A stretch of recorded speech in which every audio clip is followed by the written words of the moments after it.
Hey, how's it going, YouTube? How y'all doing today? It has been raining for a few hours now. 2, 3, 4, 5 hours. It's just raining. It maybe rained, so it's been about maybe 1/10 of an inch an hour. When this rain picked up, it got to maybe 2/10 of an inch. It looks like we'll get about a 1/2 an inch of rain, maybe a little bit more, 3/4 of an inch of rain here. It's still raining though. I have yet to go get these cattle some breakfast. Weather Channel was saying that this rain was supposed to slow down here. We're supposed to clear up for a little bit. So, yep. I just been kind of looking for an opportunity to run over there to get these cattle some breakfast. I was able to put some fertilizer on this field yesterday. I actually got it done right at about 10. I was asleep by 11, so I was tired. Yep, I got it done right at 10. Ran inside, had myself some dinner, took a shower, then I just passed out immediately. I was tired after that. Scooping fertilizer into a hopper. It's a good bit of manual labor. Fertilizer costs right now, they ran fertilizer costs are down just a bit, which is good. They I paid it was $662 for a ton of urea, 4600 nitrogen, phosphorus, potassium fertilizer, 4600. I paid $662 for a tonnage of it. I only put 1/3 of it or so on this field, so I put about 40 pounds. This is a 10-acre field, so I put about from numbers that I calculated, it's somewhere between 35 to 40 pounds of nitrogen per acre is what I put on this field. I top dressed it. This my reason for only putting a nitrogen fertilizer on this field was that, nitrogen, phosphorus, potassium, all those things, they are chemicals. They are molecules, excuse me. There are organic sources of nitrogen. So they're molecules. These molecules, they interact with each other. They have like charges. They have all sorts of stuff. Very basic way to look at it. Basic enough for me to understand is that these molecules have charges. These molecules naturally exist in soil as well. So when I put nitrogen on a field, when that nitrogen gets a little bit of water on it, it'll go through that soil. Phosphorus, potassium, those molecules, the phosphate molecule, and I believe it's potash or something like that. Exact molecule names.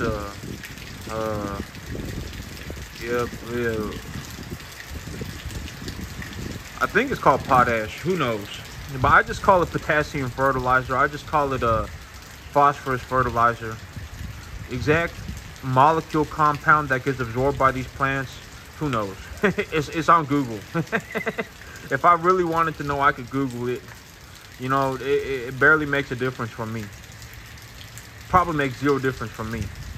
So phosphorus, potassium, those molecules, they are considered an immobile molecule. So if I top dress that fertilizer, they'll just that molecule will just sit on top of a soil. Even when it rains, it'll just sit there on top of that soil. Nitrogen will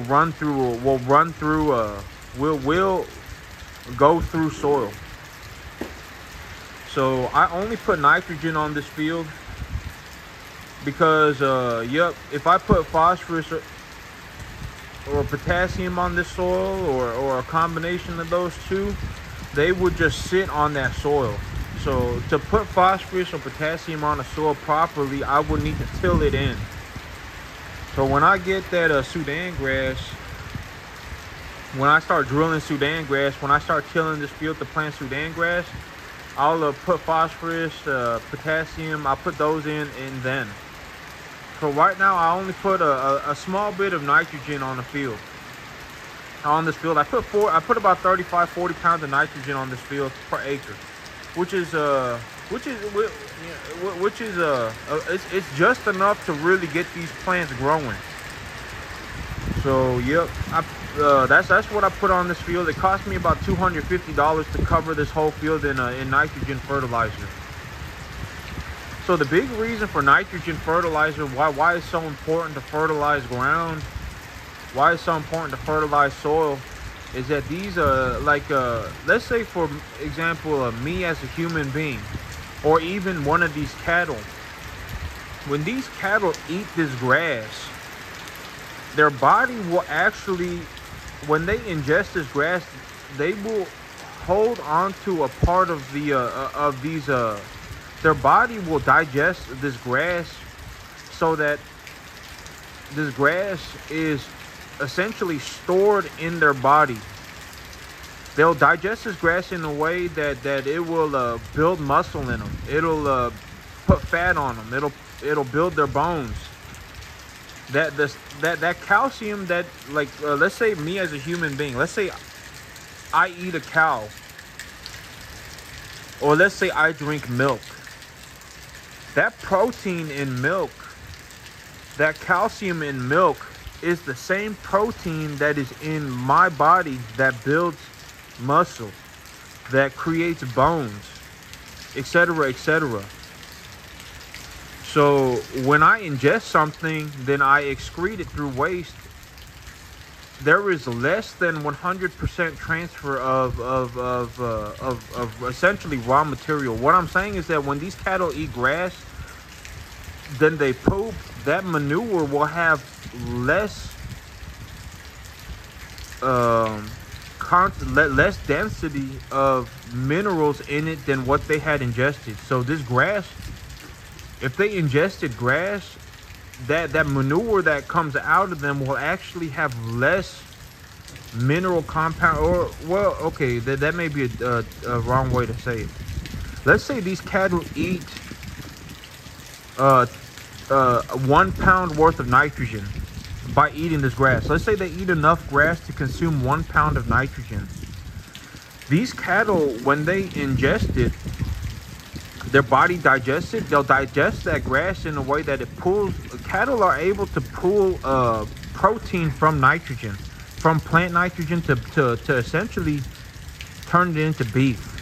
That's what a ruminant animal, their body does. It's like if human beings ate grass, we would have a lot of problems. We would have minimal nutrient benefit. These cattle, however, are able to eat grass and get a lot of nutrient benefit from it. So these cattle will eat grass, they'll grow. They're growing because their body pulls minerals from that soil by eating grass. Slowpoke decided to just step out here for a second. Yep, these cattle will eat this grass. Then they'll pull minerals away from that soil. These plants are able to obtain that mineral by their roots. So their roots will go into the ground, an immobile nutrient like phosphorus or potassium. As their roots grow, they will physically contact that fertilizer. Then they'll absorb it.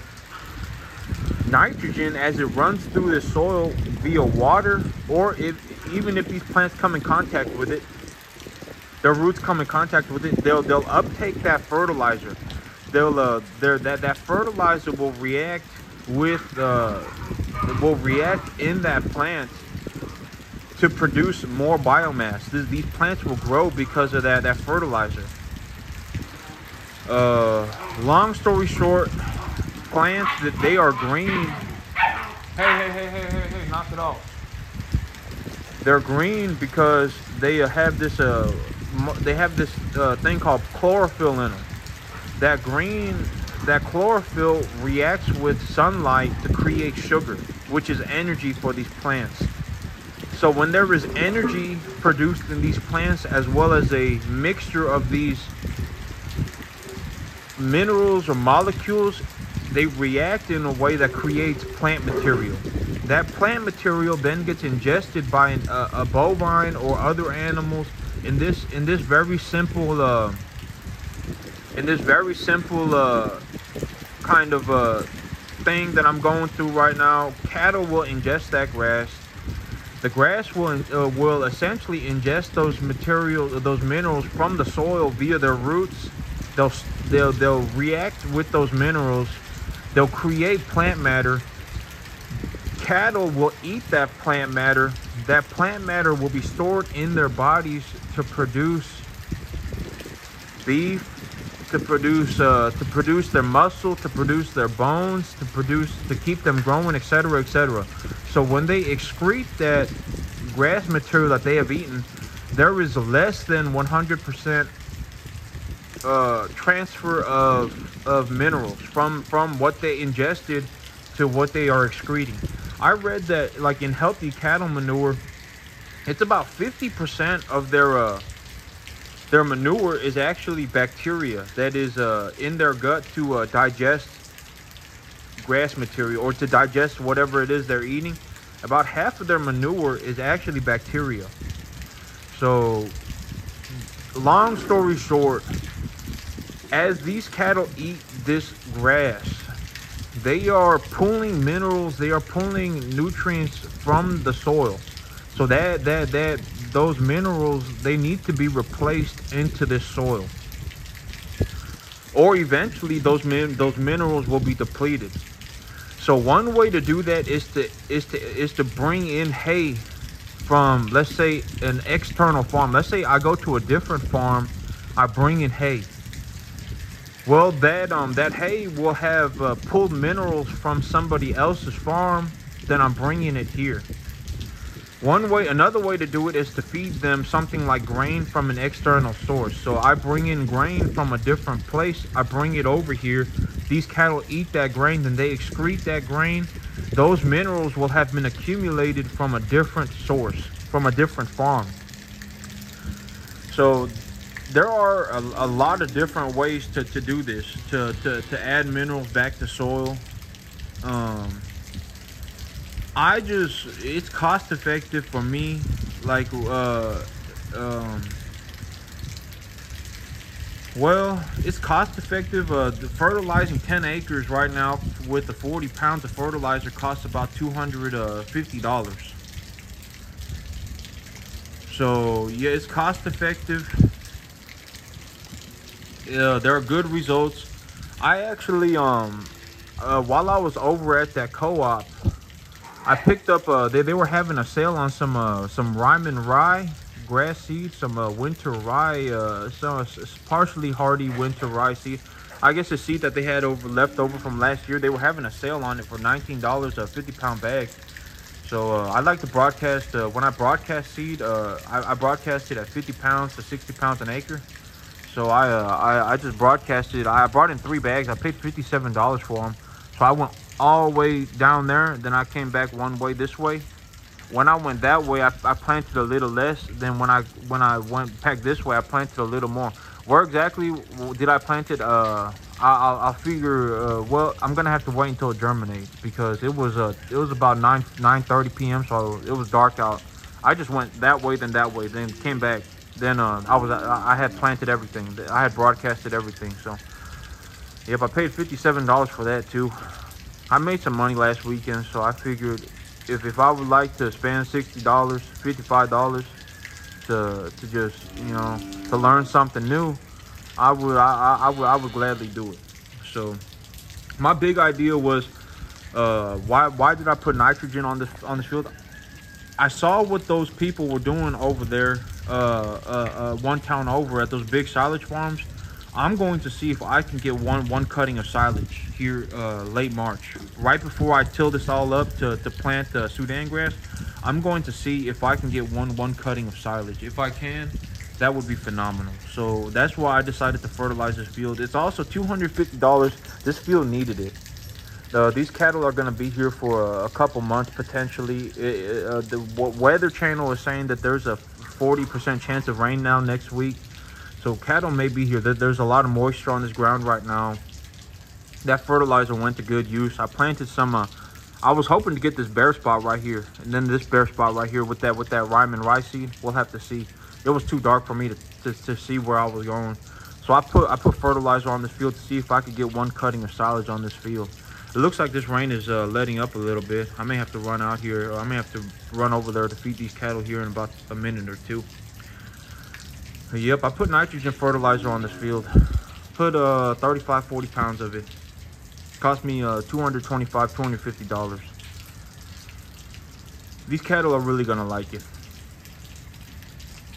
I figured if I can get a cutting of silage, that would be fantastic. If it puts just 10 pounds of additional weight on each animal over 2 months, that would across my herd, that would at $1 a pound, that would make my money back. So it was worth the investment. It was $250, $225. I also spent $50 on some seed, on some new seed that I just planted. Things are looking good. I'm about to run over there to go plant to feed these cattle. Y'all have a good one, YouTube.